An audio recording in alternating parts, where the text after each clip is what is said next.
First, can I have you introduce yourself? So my name is Clay Mayer, and I'm the Assistant Public Works Director. Okay. So what are some of the common themes that we heard from the stakeholder meetings and the recent survey that the city undertook related to the flood study? So I'd say some of the key takeaways from both stakeholders and from the overall community is they're looking, so if there's some projects that we can do in the near term, everyone is really interested in us getting started on performing those projects, and then maybe the more longer term ones we take as funding is allowed.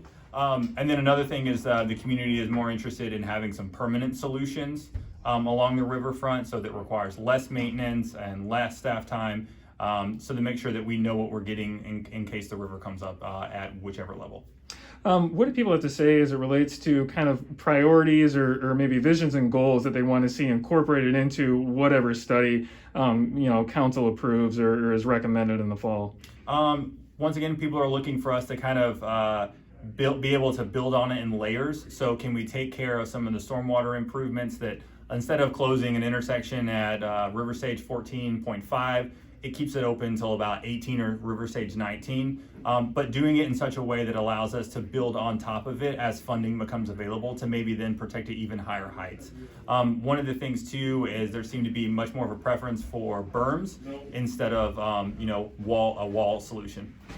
Okay, and what are some next steps?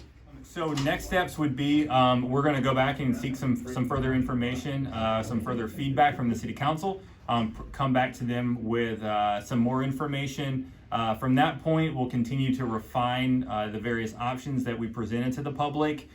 Sometime in the summer, we'll have a much more defined plan to present to the public to gauge their reaction, and then we'll also be coming back to the City Council and the mayor as well, because in the end, our goal is to have a finalized recommendation to the council and mayor for approval in late fall.